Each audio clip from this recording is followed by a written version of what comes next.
Hello everyone, my name is Sunny. So I will be doing the Maths paper. So this is the IGCSE Additional Maths paper 1.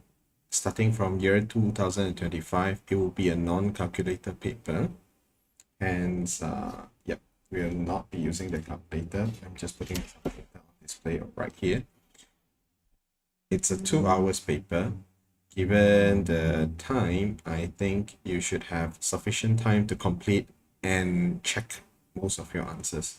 We will aim to finish the paper under 1.5 hours with some commentary on the questions. So these would be the formulas that will be provided. Hence, you do not have to memorize. It will be useful to know what formulas will be given during the exam, and to identify what other formulas you will need to actually memorize or remember in order to complete the paper smoothly. Okay. Without further ado, let me address a few things first. This would be a paper where I will do from question 1 till the end sequentially. You are not advised to follow this method. I will post further exam answering techniques to help guide you how to best maximize your points in your given situation.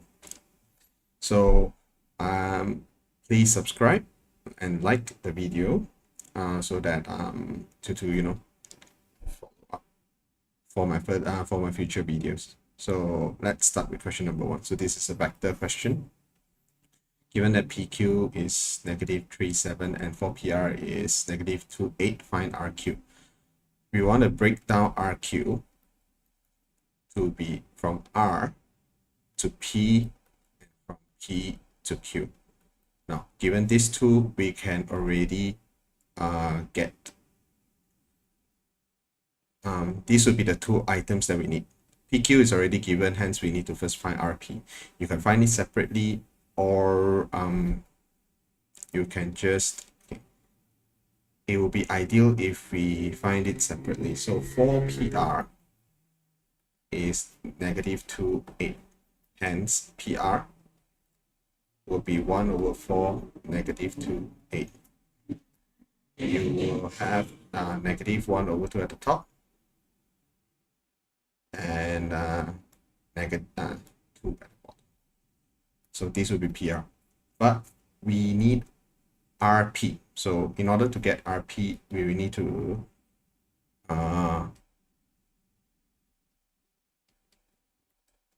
make this into negative.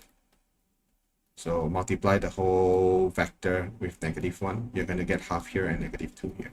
We'll insert this back here, and you are going to get half -2 plus PQ, which is -3.7. So with this, you should be getting -5/2 and 5. Done. Okay. Let's move on to the next question. Vectors A, B, C are such that A is alpha I plus 6j, B is 4i plus beta j, and C is 2 alpha plus 5 beta I plus 20j, where A, alpha, and beta are scalars. So given that C equals to 3, A minus 2B, find the value of alpha and beta. When you see this this type of question, what you want to take note is that this is an equation and you know all the values of A, B, and C. Mind you, I'm referring to this A, B, and C. It's already given, right? A, B, and C. What you should do is you should substitute the values in first and then figure out what to do next. So C is 2 alpha plus 5 beta I plus 20j. And then 3 alpha will be 3 alpha I plus 6j minus 2 4i plus beta j. expand what you may. So on the left side, you probably would not need to do anything. Just leave it as this. On the right side, you're going to get 3 alpha I plus 18j minus 8i minus 2 beta j. So you want to you would want to put the i's together and the j's together.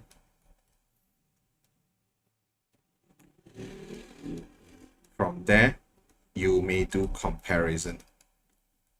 What I mean by comparison would be that this one, it will be identical with this one, and you can form an equation. So 2 alpha plus 5 beta equals to 3 alpha minus 8. Okay. Now the second equation would be 20 equals to 18 minus 2 beta. I would start with this because there's only one variable, hence it's a lot faster to do. Move the 18 over, you're going to get 2 equals to negative 2. So beta is going to be negative 1. Once you've gotten this, you may sub it into this equation. I'm going to put this as equation number 1, and this will be equation number 2. I'm going to sub equation number 1 into equation number 2. Okay. You are going to get something like this. So since beta is negative 1, so 2 alpha plus 5 negative 1 equals to 3 alpha minus 8. You are going to get 2 alpha minus 5 equals to 3 alpha minus 8. You may move them around, hence I'll be moving this one over, and I'll be moving over. This is given the fact that I do not have a calculator. This would be calculation. So beta is negative 1 and alpha will be 3. So we move on to the next one. Solve the inequality. This is a quadratic inequality. Please keep in mind that once you are doing quadratic inequality, you need to deal with the factorizing slightly different. Okay, because it's no longer equal to 0, it is more than 0 or lesser than 0. We are talking about a range of figures for x that may satisfy the condition. In this situation, what you want to do first would be to expand whatever you may, move everything to form a quadratic equation. So let's expand this first. You are getting, I'm going to expand this slowly. So we are getting 15x plus 24 minus 5x squared minus 8x more than or equal to 9 minus 3x. Okay, then we would want to rearrange the values on the left side. You're going to get negative x squared plus 15 minus 8, that would be plus 7x plus 24. Okay, then we are going to move the values on the right to the left. Hence, you're going to get plus 15, and then you're going to get plus 10x and negative 5x squared. Now, it is a common practice for me, in order to not confuse myself, to make sure that my a value, meaning the coefficient of x squared, to be positive. Okay, there is no right or wrong way of doing it, so please keep that in mind. It's just my way and my convenience. So I'll be moving all the values over.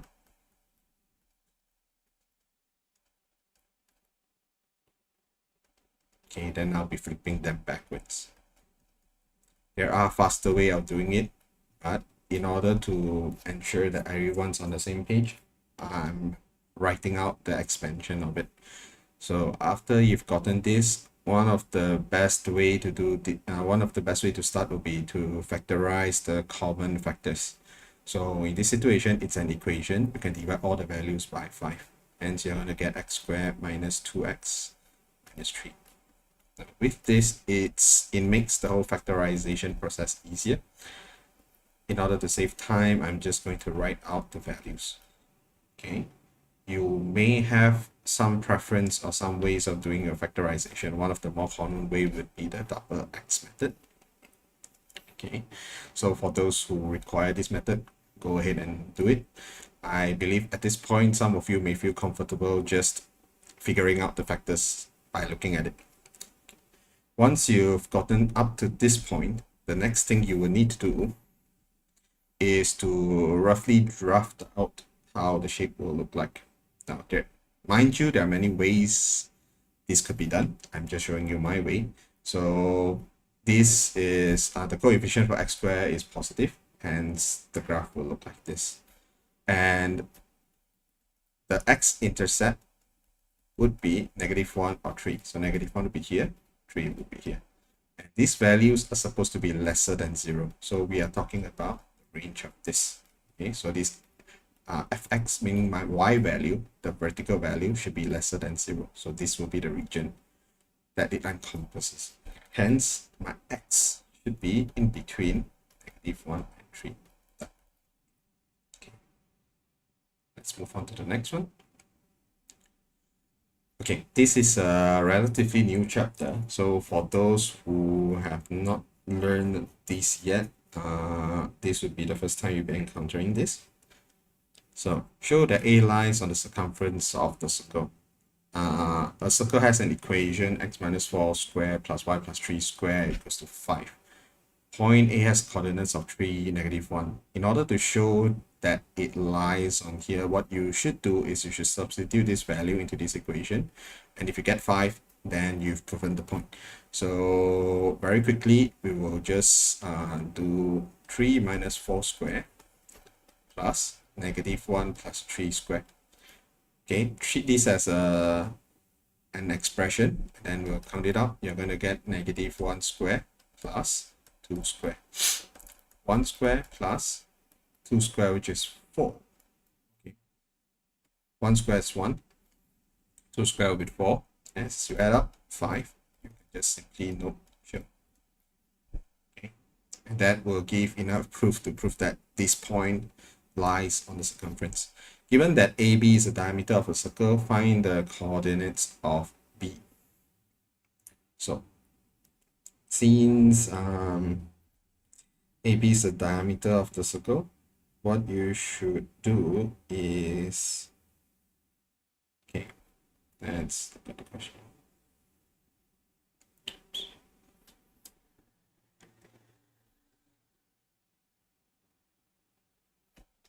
First, we need to figure out, okay, let's look at the equation. The equation is x minus 4 squared plus y plus 3 squared equals to 5. From the equation, we will be able to identify the center of the circle. The center of the circle is at 4 and -3. In case you couldn't find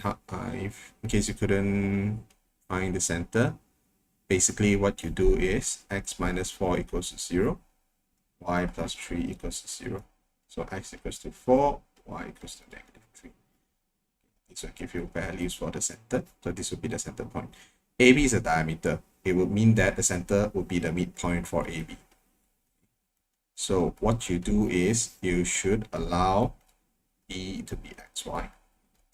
And then the midpoint of AB equals to our coordinates for A. Okay, we need to refer back to our coordinates for A.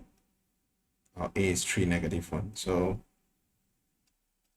3, -1. So it will be 3 plus x over 2, -1 plus y over 2. It should be 4, -3.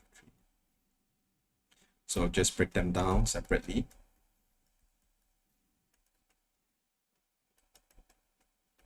And you should get the values of B, the coordinates of B.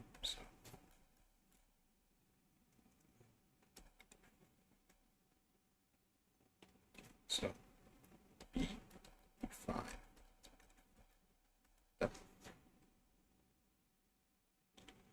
Find the equation of the tangent to circle at A. Okay. To give quick context, this will be the circle. Assuming this is A, you need to find the tangent value. So to find the tangent value, you need two things.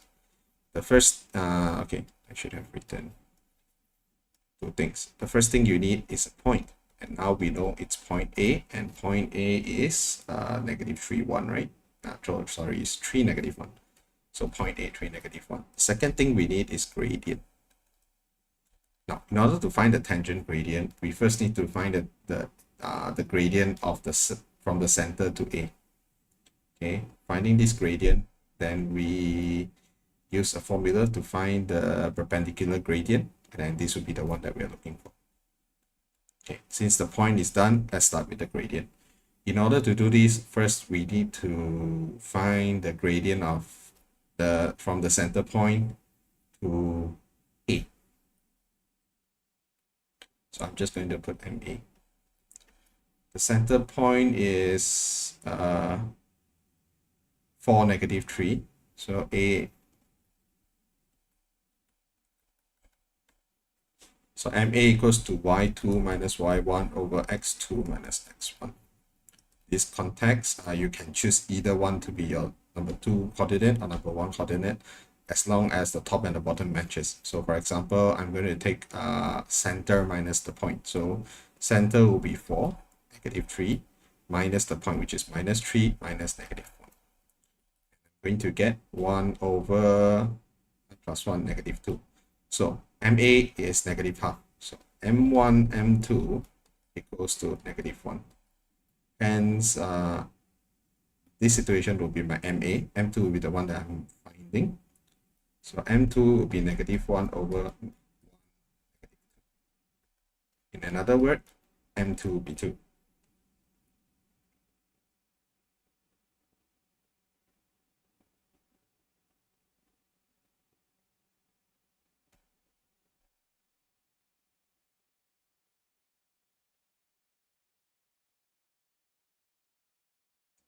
Okay, I just realized I think I did something wrong.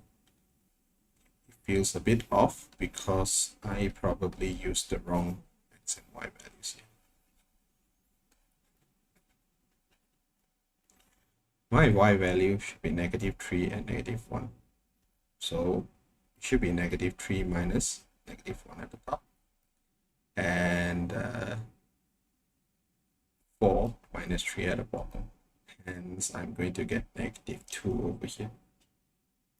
So given that MA, M2 equals to -1, -2, M2, M2 equals to -1 over -2.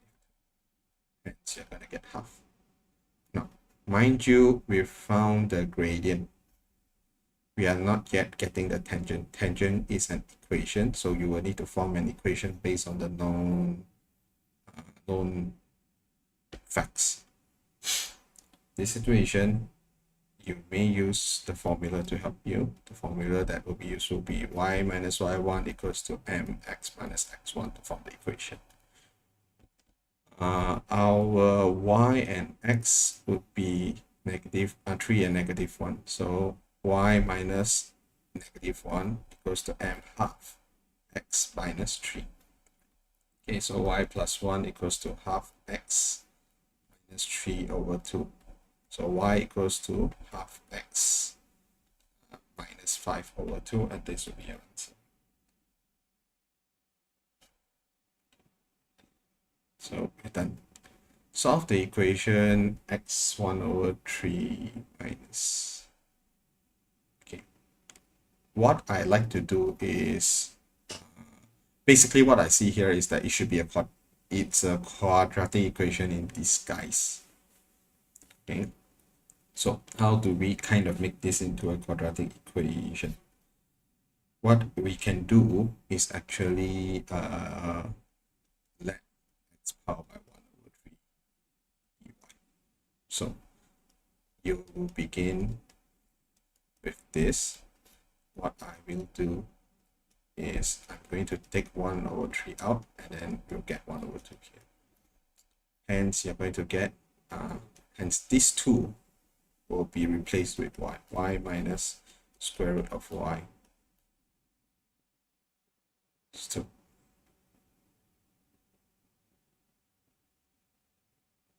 Okay.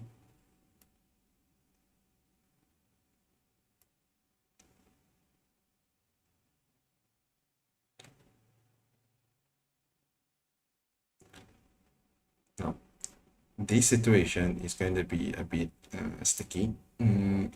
There will be it would be better if I make the smaller value y. So on the right side, I'm going to let x power by 1 over 6 be y. Let's see if the situation changes for the better. So x power by 1 over 3 minus x power by 1 over 6 equals to 2. So 1 over 3, if I were to change it to something over 6, it will be x2 over 6 minus x1 6 equals to 2. Now, in this situation, I'm going to get the 1 over 6 out. Then I'm going to replace this with y. What you see is something that is a little bit more intuitive because you've learned it. So we are going to use this method. So y squared minus y equals to 2. Okay. So y squared minus y minus 2 equals to 0. Hence we are going to factorize it.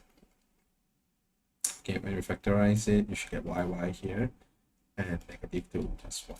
So y equals to negative 1 or y equals to 2. Okay, now we replace back the original value of y. So y should be x equals to 1 over 6, right? Yeah. Negative 1 or x power by 1 over 6 equals to 2. Okay, so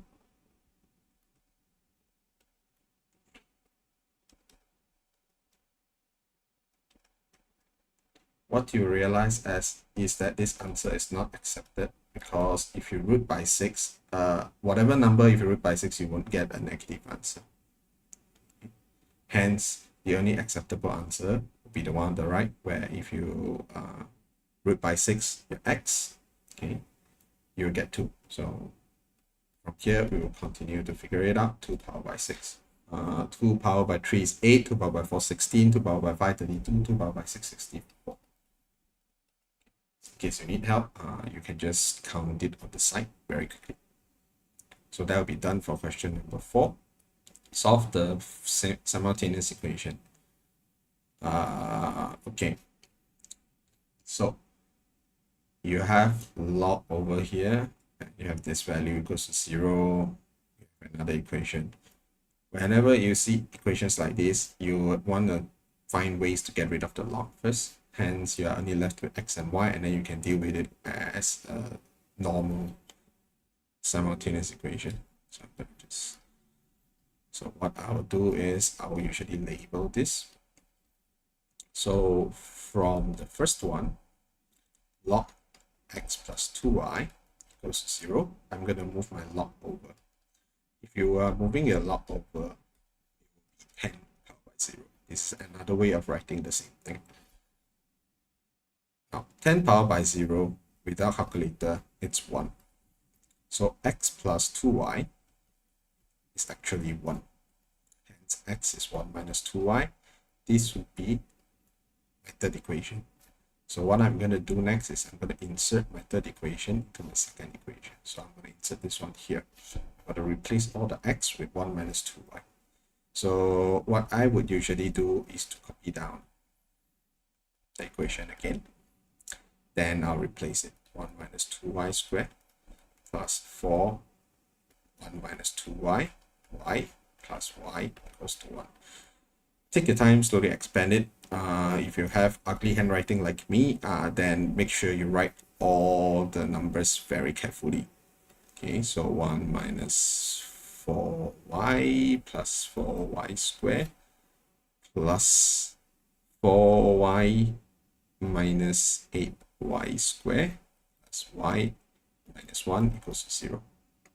Okay, then rearrange the values. I would usually underline as well. Okay, so minus 8y plus 4y squared, I'm going to get negative 4y squared.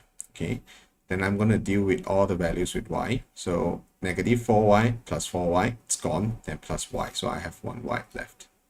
So plus y. And then I have 1 minus negative 1. Hence, it's gone. So we are left with negative 4y squared plus y equals to 0. Okay. When you reach this point, do not move the y over and then divide both sides by y. Then you will have one less possible answer. What you should do is you should factorize this value. So let me swap it out first. You should factorize the y out. You're left with negative 4y plus 1 equals 0.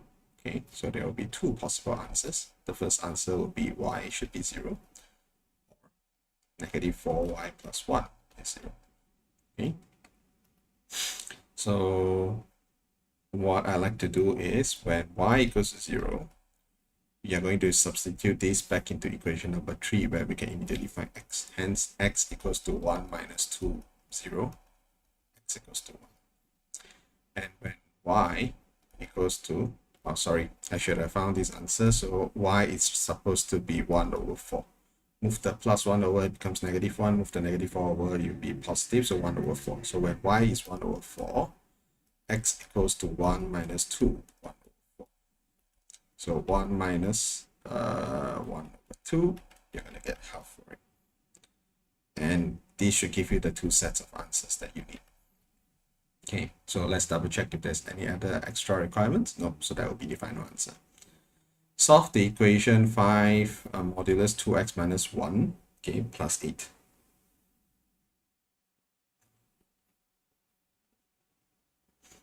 So you should retain the modulus to the very end, okay, before you solve it. So what I will do is I'll make sure that you get modulus on one side and then all the remaining number on the other side.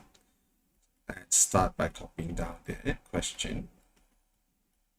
Okay, move the terms carefully over. You should move the plus 8 over first. Okay, then the 5 over.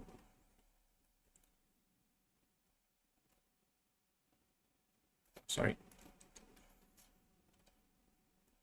Okay.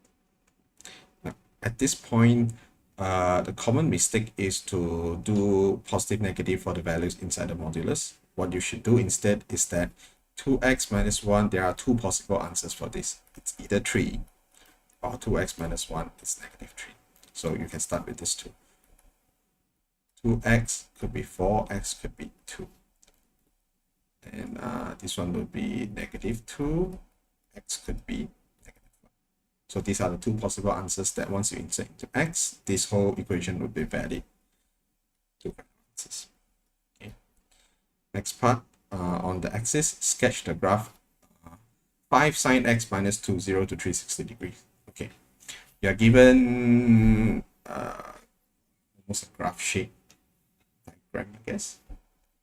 We'll call this the graph. So what I will usually recommend doing is starting from this negative 2.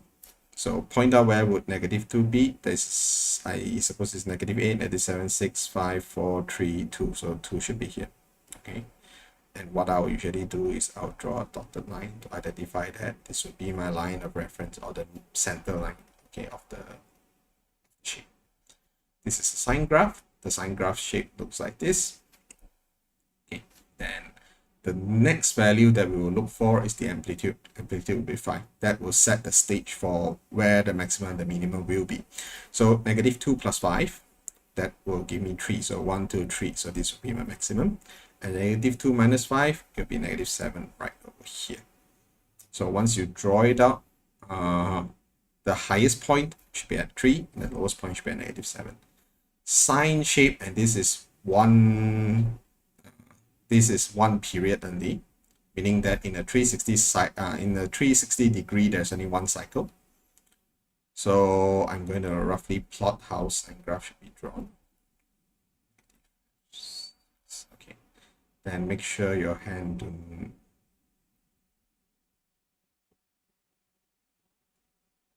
Okay, so this should be a sine graph. Do note a few things. My hand is a bit shaky because I'm on a pen tablet, but your highest point should be right on the point here, and the lowest point here is okay. you shouldn't curve in like this. So these are the two things you should note, but I can't help it because I'm on a pen tablet, so I'll take one off from my drawing. Okay, next. A curve has equation of this. Show that dy dx could be written as ax cubed minus this. Okay. So this is a rather complex one because you need to see this from two different points of view.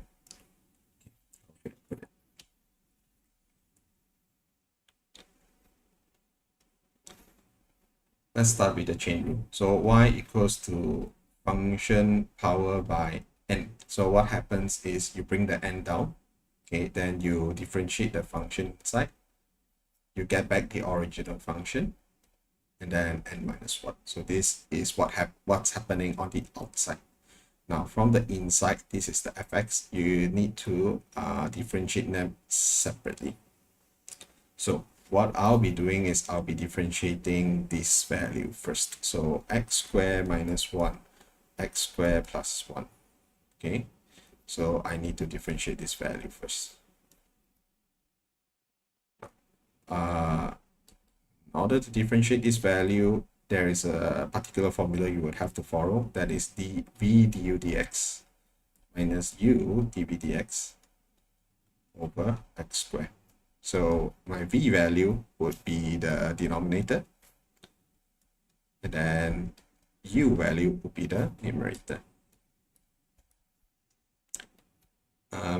If you are confident enough, what you can do is just write back, then differentiate as you go. So du dx is differentiate the top one, you should get 2x. U will be the top one, x minus 1. Then dv dx will be the bottom one. This is v, okay. This is u. Okay. So the bottom one, if you differentiate, you're still going to get 2x. And x squared will be the whole thing squared. Sorry, v squared, not x squared. My bad. Okay, so the bottom one squared. So you have x squared plus 1 squared. So this would be the value.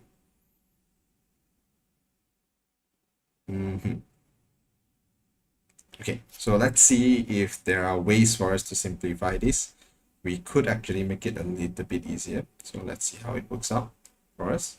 What we could do is we could factorize out 2x here, and you're left with x squared plus 1 minus x squared plus 1 over x squared plus 1 squared. Okay, so x squared and x squared x squared minus x squared, nothing's left. 1 plus 1, you get 2. So 2x times 2 over x squared plus 1 squared. Okay, we'll leave it over here. You may put 4x x squared plus 1 squared as well. Okay. We are only halfway done. So we have already factorized this, hence we've gotten this value. We still need the n, and we still need to put the fx in for it to be complete. So how could we write it out? In order to get everything in context, I'm going to write it out over here. So dy dx equals to n is 4. Then this integrated function, we're going to get 4x over x squared plus 1 squared, okay, multiplied with x squared minus 1 over x squared plus 1 cubed. Okay. The reason for 3 is because the original value is 4. As you differentiate, you deduct 1. N minus 1. My n is 4. So 4 minus 1, 3. So these, although it's right, you will need to follow DR formatting. What we are going to do is we're going to break the term on the right to different numerator and to numerator and denominator. We're going to separate.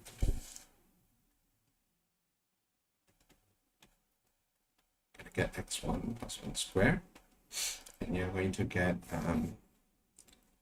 squared minus 1 cubed over x squared plus 1 cubed. Now, you may multiply the 4 in first.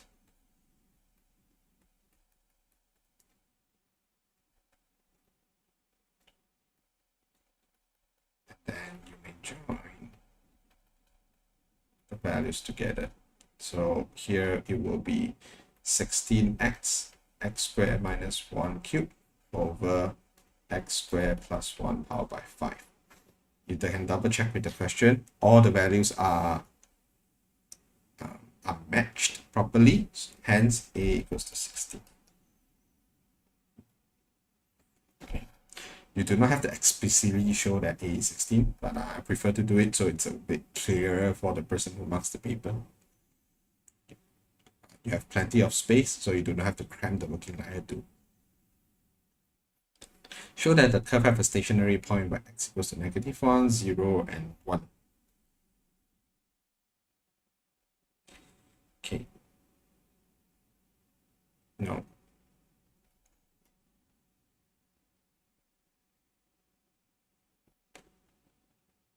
Let's look back at our dy dx. So our dy dx is 16x, x squared minus 1 cubed.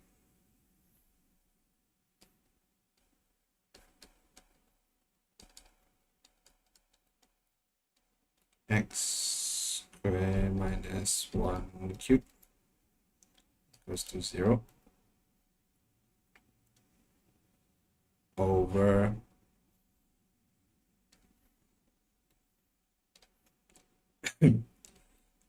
x plus 1 power by 5.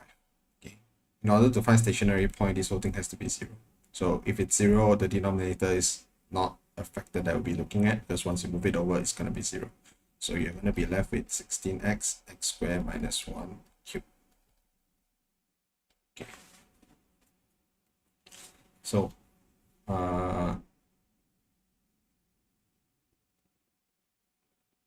what you're going to get is actually 16x equals to 0, hence x equals to 0. So we've shown one of it.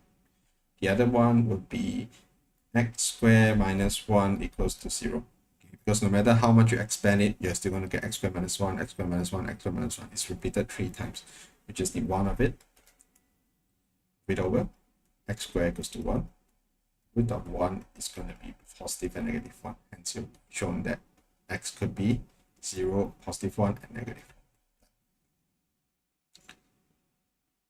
1. Next, use the first derivative test to determine which two stationary points have the same nature and state whether they are maximum or minimum points.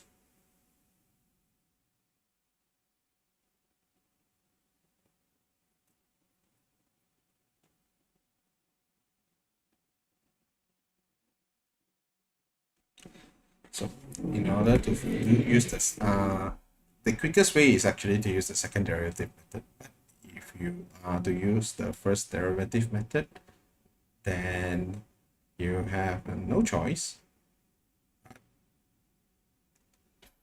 to put them into tables. Okay.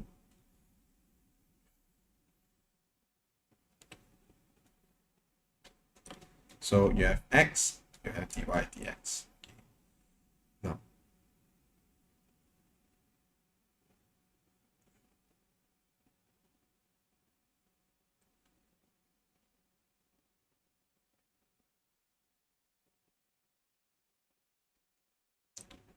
so when x equals to 0, okay, dy dx equals to 0, right? Then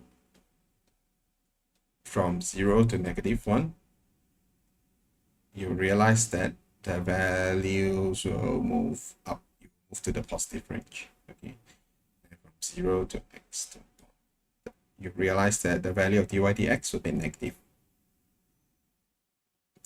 Now repeat this for 1 and for -1.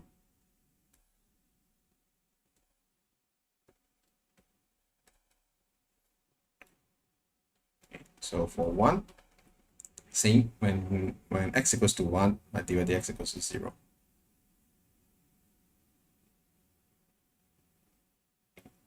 And when x is 0 to 1, the value is going to be negative. And when x exceeds 1, my value is going to be positive. Next, I'm going to get x equals to negative 1. Didn't save dy dx. And I insert negative 1 into my dy dx, you realize that's 0. So from negative 1 to 0, it's in the positive side. And if it's lesser than negative 1, it's in the negative side. From here, you will realize that both x equals to 1 and x equals to negative 1 has the same nature.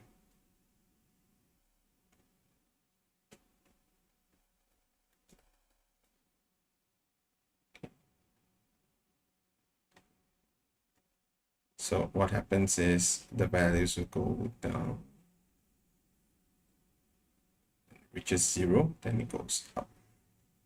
So both of these will actually be minimum values.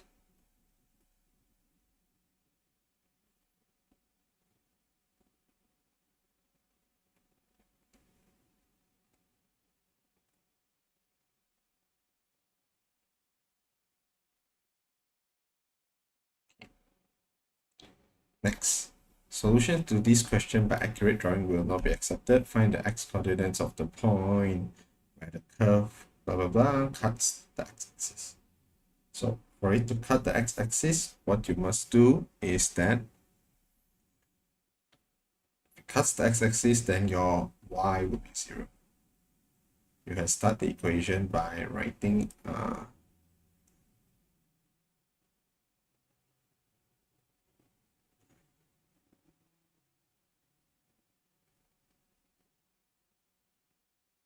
0 equals to 2x minus 9. Okay, x squared plus 5 plus 42.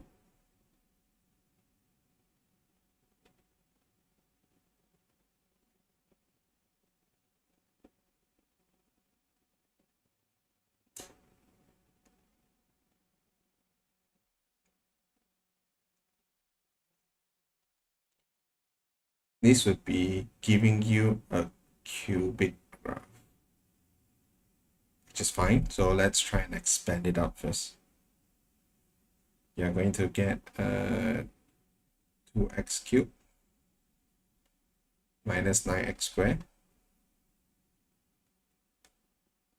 okay, plus 10x minus 3.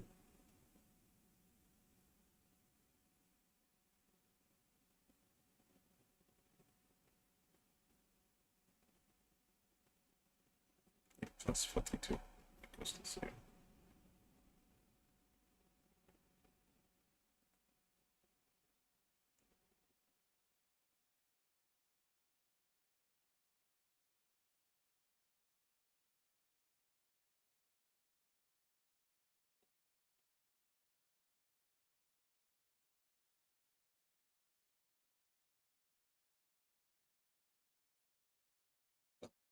Situation, in a cubic situation, you will need to, usually what we do, there's a trial and error method where we will try values of x between 3 and negative 3. Okay, so very quickly sub in the values to see whether you will get the correct factor or not. We are going to try by putting 3 in first. 3 will be 227 minus 9, 9 plus 30 minus 3. So if it's 3, you're getting 54 minus 81 plus 30 minus 3. You're going to get 84 minus 81 minus 3 equals 0. So if you sub 3 in and your value is 0, that means that 3 or x minus 3 is a factor. Okay. So once you know that x minus 3 is a factor, you may proceed to do long division to figure out what's the remaining values, okay, or the remaining factors. Long division will look something like this. You have 2x cubed minus 9x squared plus 10x.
Once you continue the long division, what you will realize is that the values that you will end up with is that x minus 3, once you multiply with this, you will get back the original equation or the original curve.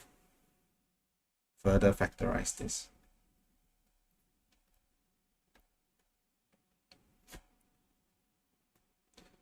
So 2x, x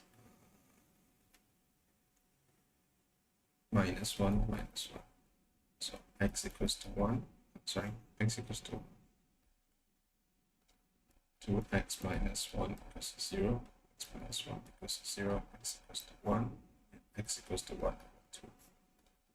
Okay, so you get all three factors, or three x values now. So these three x coordinates will be the one where you cut the x-axis. Okay, done.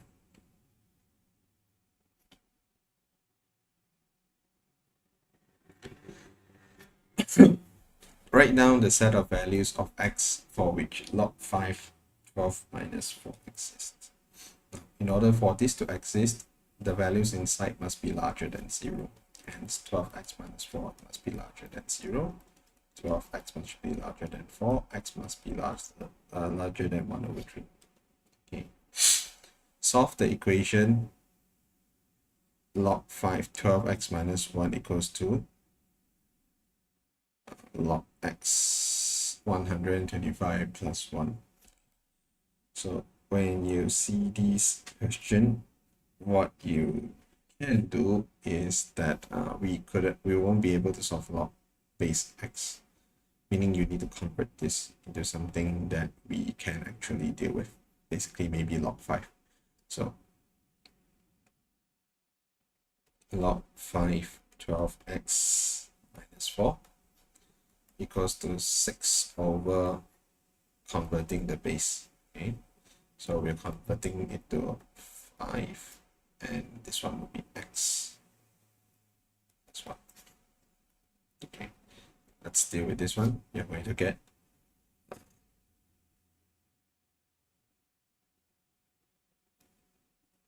6 over 3 over log base 5x.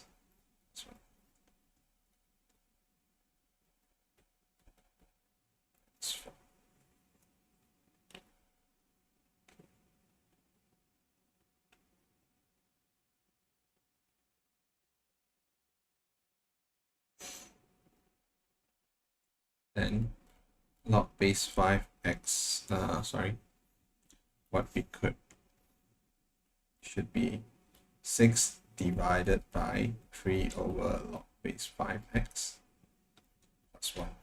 So 6 multiplied with log base 5x over 3 plus 1. 1, 2. So you get 2 log base 5x plus 1.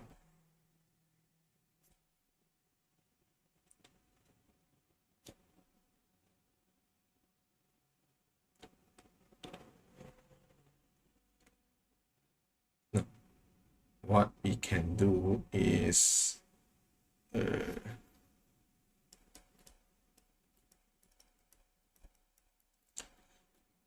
we can move this over, but before we move this over, let's deal with the 2. So log base 5x squared plus 1 equals to log base 5 12x minus 4. We are going to move this over. We are going to get log base 5 12x. I'm going to just be a little bit quicker. You're going to get 12x minus 4 over x squared equals to 1. Move the 5 over. You're going to get 12 minus 4 over x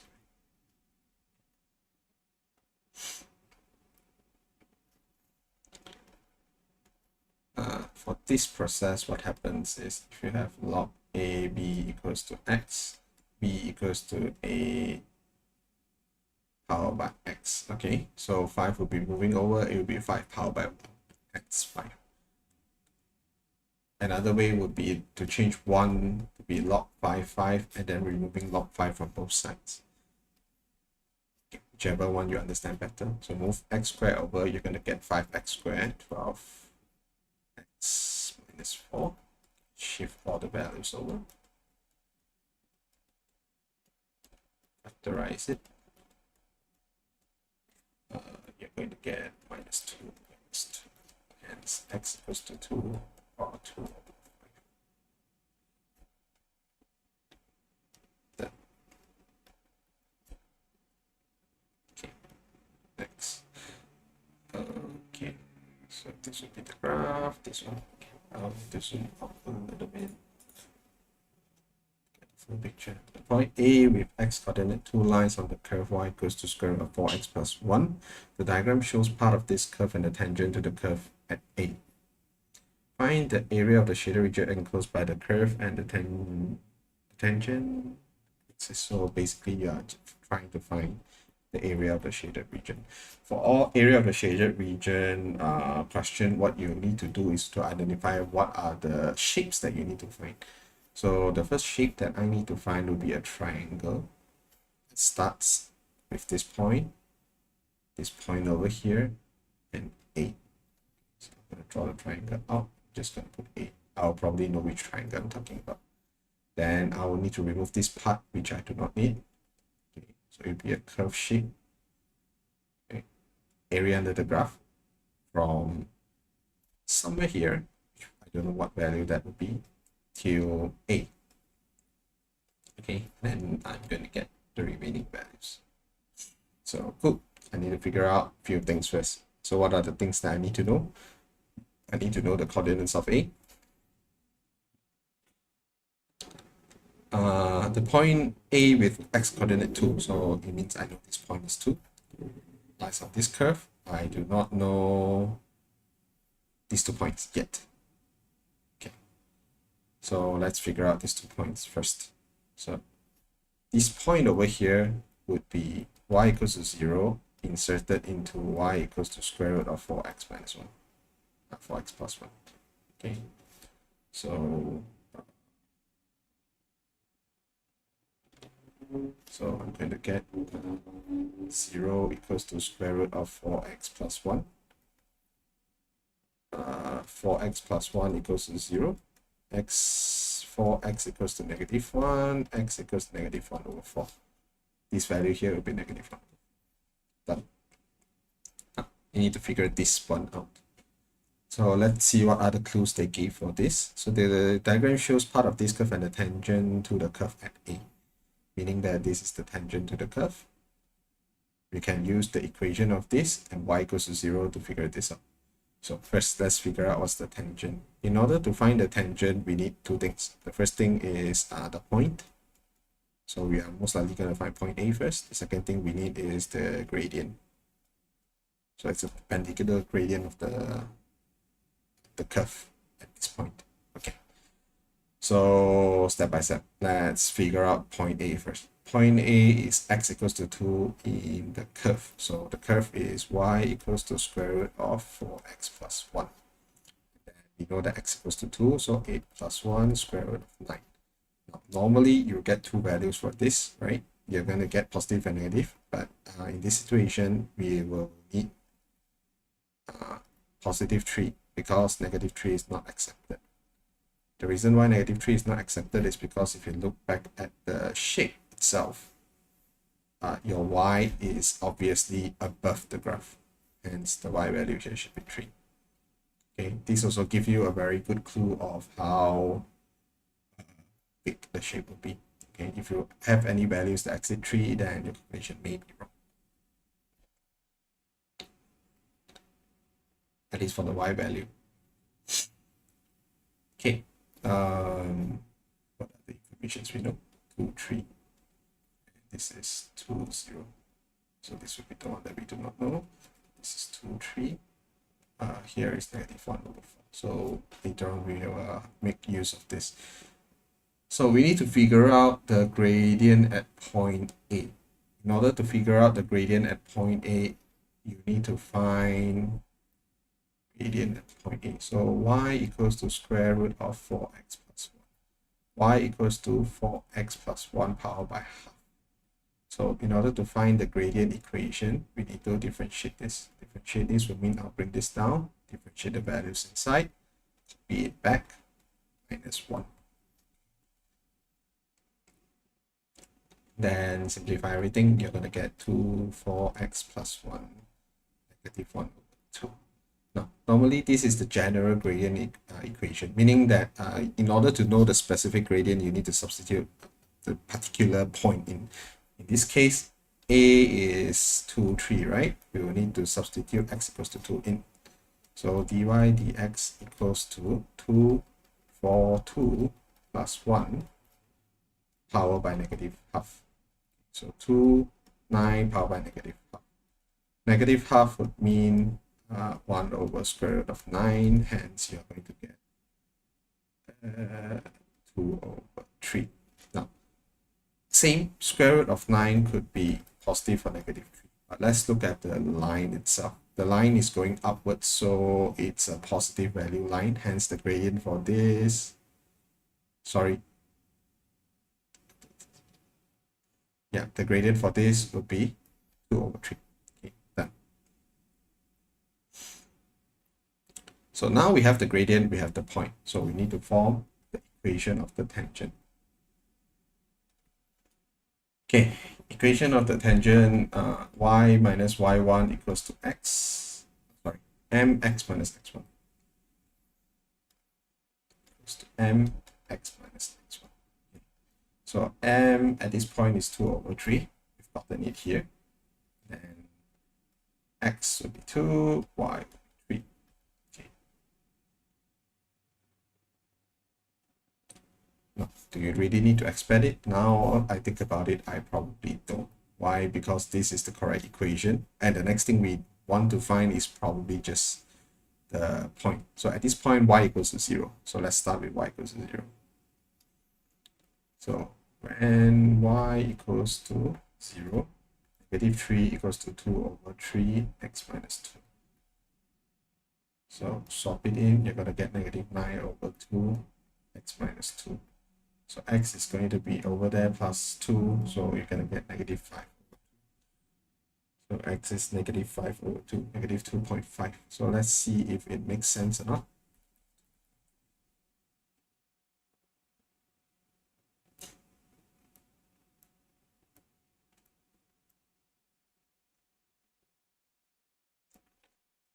Okay, seems like it's possible. It's likely. So we're gonna leave it there. Okay, now we have all the information we need to figure all the different components out. So this is -5, 0, and this is 2. And this would be the one that we need. Okay, so first let's find the area of the triangle. The height is 3, 3 minus 0 is 3, and then the length is 4.5.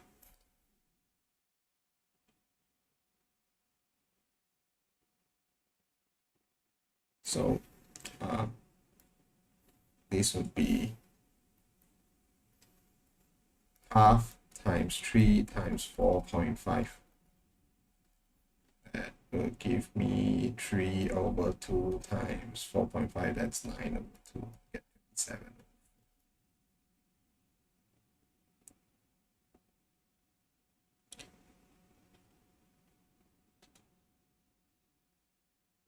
Okay.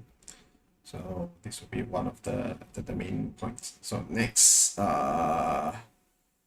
okay, this one will be a bit tougher. I don't have enough space as well. Now, by right, your answers, you should make it a little bit more coherent, as it is easier to read. I'll try my best. So you have to integrate from here to here. So negative 0.25 to 2. Negative 0.25 to 2 for the value of square root of, okay, 4x plus 1 .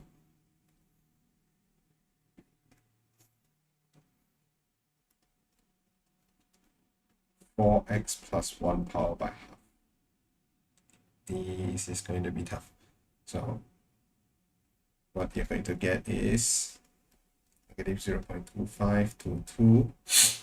4x plus 1 power by 3 over 2 over 3 over 2.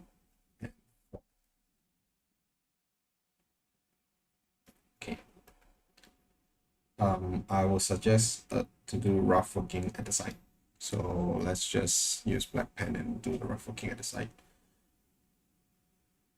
4x2, so 9 power by 3 over 2 over 1, 2 to 6, so over 6. So this one is if I were to insert 2 in, and if I were to insert negative 0.25 in, I'm going to get negative 1 plus 1. That will give me 0. Okay, so I do not have to find this part. So let's figure this out. 9 power by 3 over 2 will be root 9 power by 3. So root 9 is 3. 3 power by 3 is 27. So it's 27 over 6. Okay. So this would be the value that we need to deduct. So our answer will be 27 over 4 minus 27 over 6.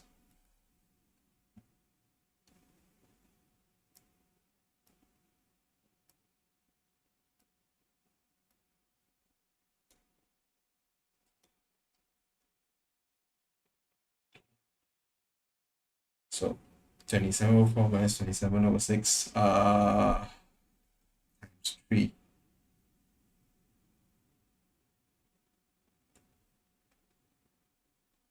Times 2.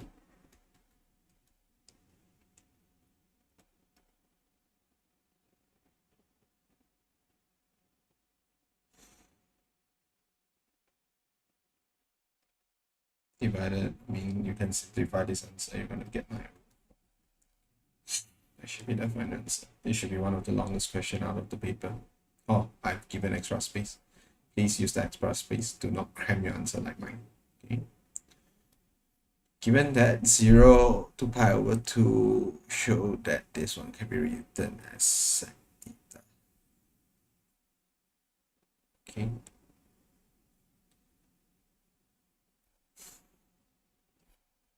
This one is going to be a little bit tough.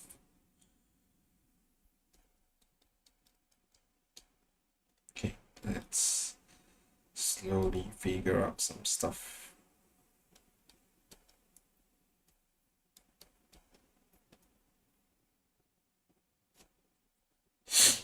Okay, the cosec square theta minus 1 and the 1 plus tangent square theta sounds very familiar. Now, I'm the type that I do not memorize certain formulas, particularly these trigonometry ones. So let's refer to the top.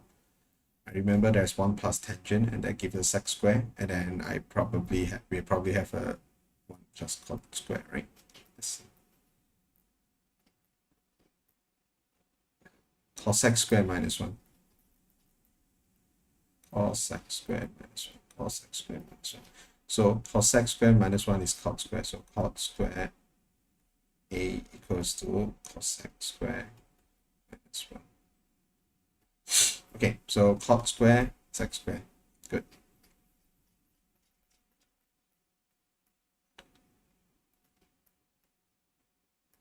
So we are going to get sine theta over this one is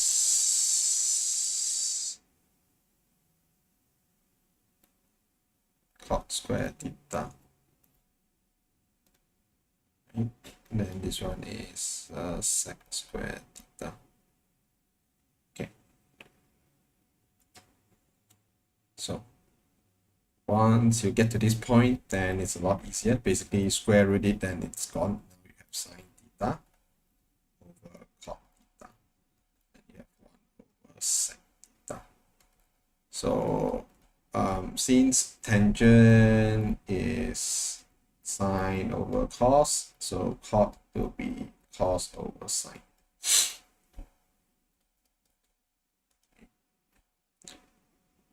Let's check it. So sine theta over cos theta over sine theta plus 1 over cos theta.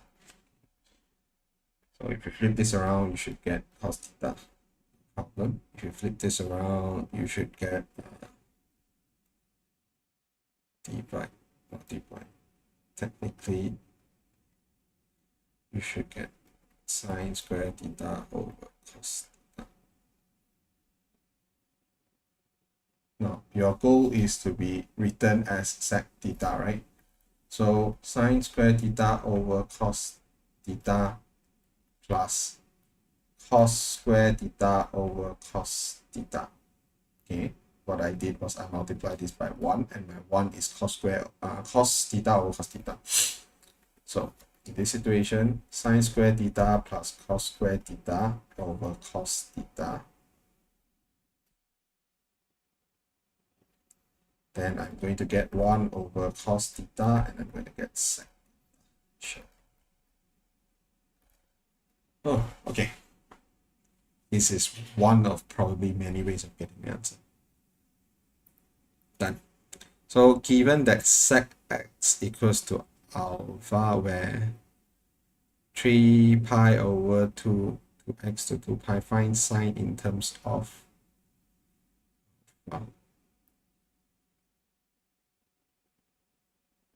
okay.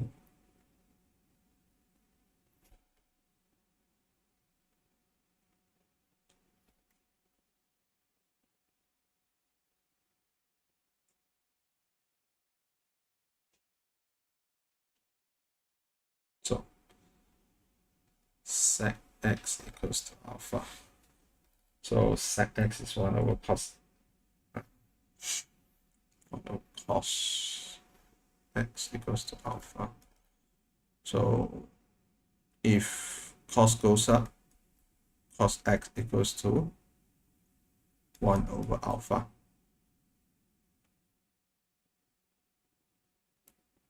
Okay. So I see where it's going now. So cos x equals to 1 over alpha, and be reminded that cos x equals to a over h. So technically this is the adjacent and this is the hypotenuse. Right. So in order to find the opposite angle, so opposite square plus adjacent square equals to hypotenuse square. Hypotenuse is alpha, opposite is opposite, adjacent is 1 square. So you're going to get alpha square minus 1 square root of it. That will be opposite. Okay, so sine x equals to opposite over hypotenuse. Opposite will be square root of alpha square minus 1, and my hypotenuse would be alpha. Now, it's still not done because this would be the quadrant that it's located in. If you remember your ASTC, this should be at this quadrant. Now, in this quadrant, cos is positive. However, in this quadrant, my sign should be negative. So add a negative sign. That would be the value of it.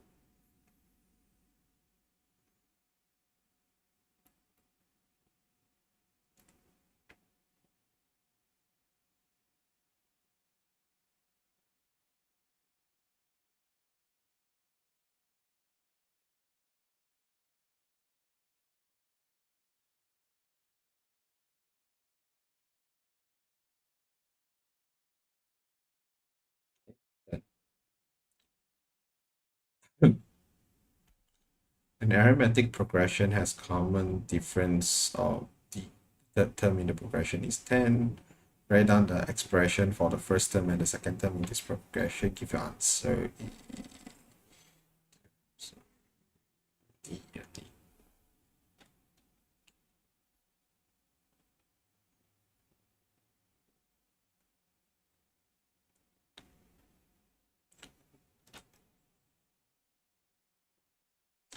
T3 equals to 10. T3 is A plus 2D equals to 10. So A equals to 10 minus 2D. So we've already established that A equals to 10 minus 2D. So the first term T1 would be A, which is 10 minus 2D. Then the second term 2 would be A plus D, and A is 10 minus 2D plus D, so it's 10 minus D. So now you're done. You've already given your answer in D. Next, when each of the first three terms is squared, the sum of these squares is 140. There are two possible values for D. Using answer first three term is squared, the sum of these squares is 140. There are two possible values for D. For using the answer to part A, find the sum of the first 200 terms of the progression with a smaller value. Okay, so let's first figure out what D is first. So you have first three terms, and the first term will be 10 minus 2D. The second term is 10 minus D. The third term is 10. You're going to square all these three. And when you add them up, it's going to give you 140, which means you will most likely end up with a quadratic situation. In this situation, you're going to get, 4TD plus 4D squared plus 100 minus 20D plus D squared. Okay. We can't. Yeah, no, we can't. So you're going to get 5D squared, done, minus 40 minus 20, hence we are getting negative 60D, done. Then you get 100 plus 100 plus 10, which is plus 220 minus 140. Okay, so let's see how it goes. 80, 60D, 5D squared. In order to make our life easier, what we do is you simplify everything by 5. So all divided by 5, you're going to get this. Divided by 5, you're going to get this. Divide 80 by 5, you're going to get 16.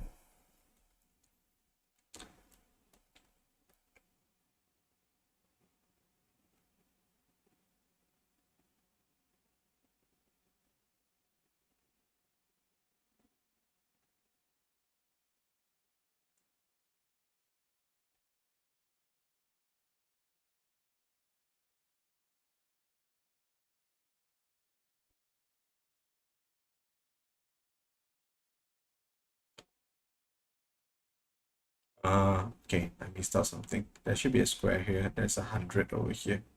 So if I were to add it up, it shouldn't be 220.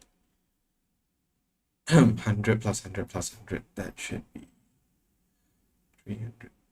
Okay, minus 100 and 60.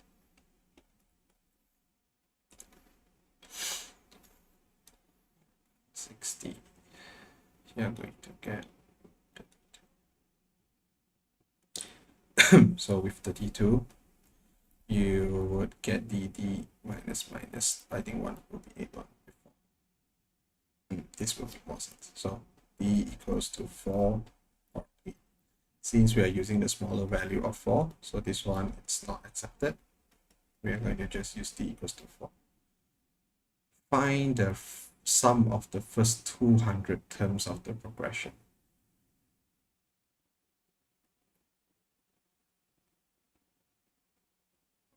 Okay, so first thing first, let's figure out the term first. Term 1, term 2, and term 3.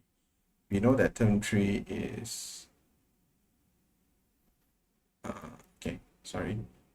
We find the sum of the first 200 terms of the progression.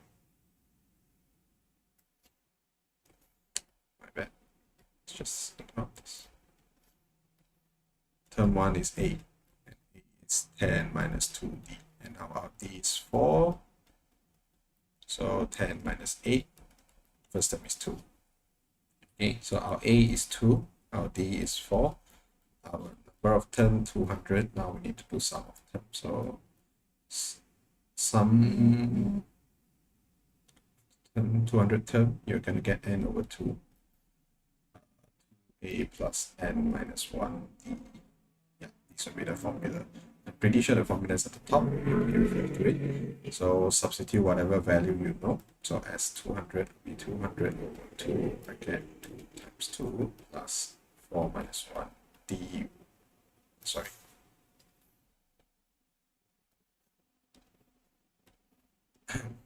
(200 minus 1) d would be 4. So 100 multiply with 4 plus 199 4, right? So 100 times 200 times 4. So 100 times 800. So we're going to get 80,000. Okay. In this question, n is larger than 6. Use algebraic method to show that n C5 minus n minus 1 C5 can be realized. Okay. Not the best question that I can do. So if I'm not mistaken, you can refer to the top for the formula.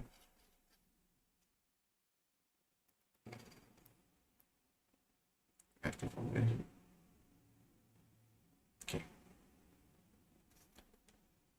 Fun fact for those who are not sure, this is the NCR formula.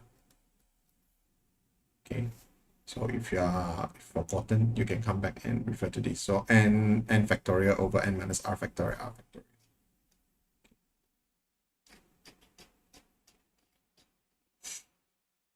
So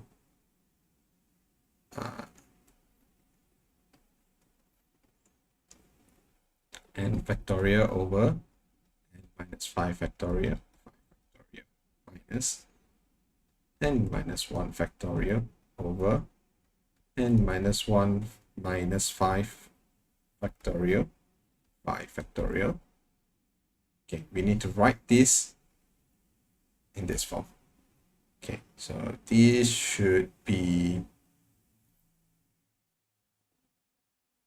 okay, in order to know our final answer, we want to break this down in terms of algebras, and let's see how it goes. N minus 1 C4 would be n minus 1 factorial over n minus 1 minus 4 factorial 4 factorial. So n minus 1 factorial over n minus 5 factorial.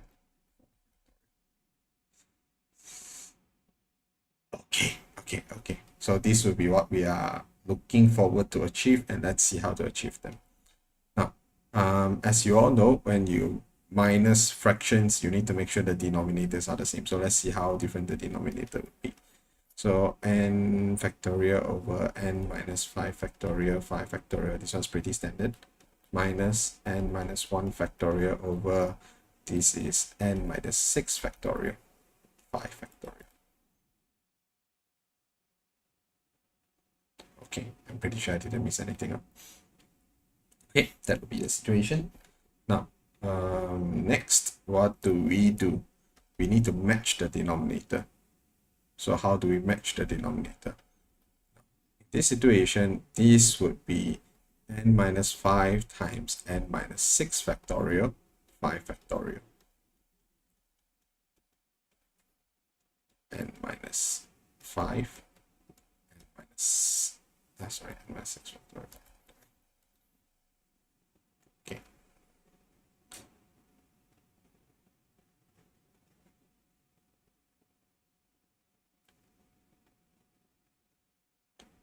Right.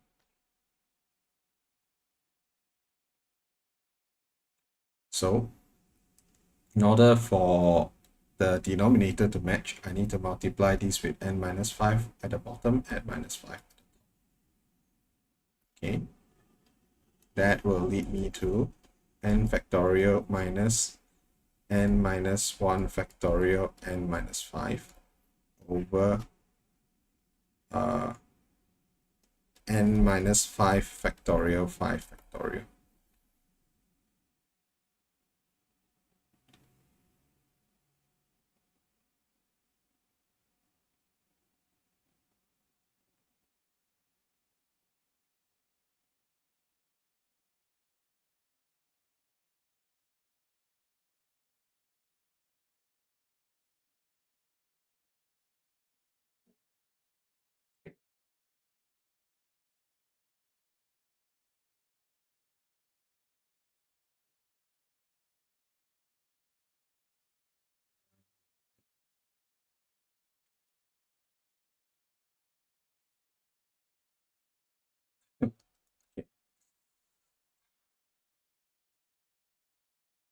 Our goal is to achieve this one. So let's slowly see what we can do in order to achieve this one. Okay. Here, what happens is you can make this n minus 1 factorial minus n minus 1 factorial n minus 5 factorial. Sorry, n minus 5 minus 1.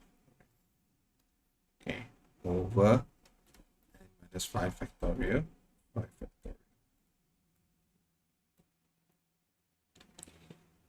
Now, what happens is that we can extract the n minus 1 out.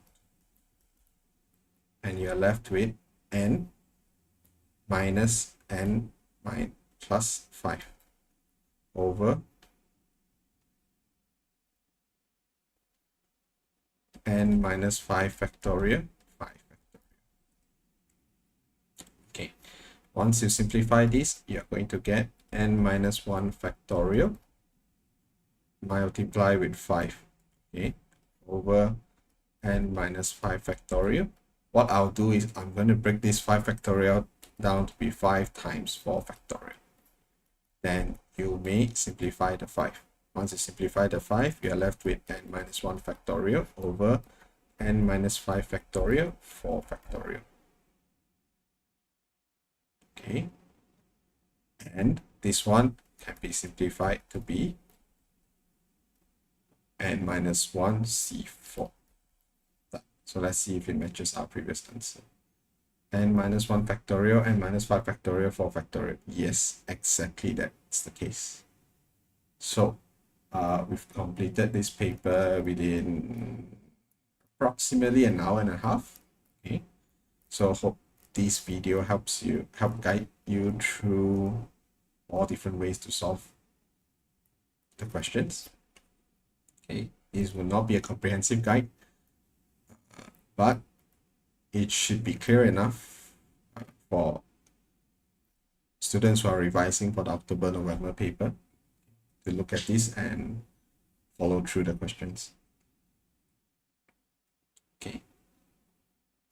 If you wish to get the ink copy of this, feel free to contact me through you can drop a message me in the comments, and I will send the PDF or the link to you. Thank you, and if you enjoy, if you learn from this, or if this helped in any form of way, I would appreciate if you can like, subscribe to my channel, and also leave any comments on maybe how I could improve or how I could clarify the questions better. If there are any concerns or if there are any questions that you wish to ask further, do drop a message. Thank you for your time. I will arrange another time to do another paper, hopefully. And good luck for your preparation for the exam. Goodbye.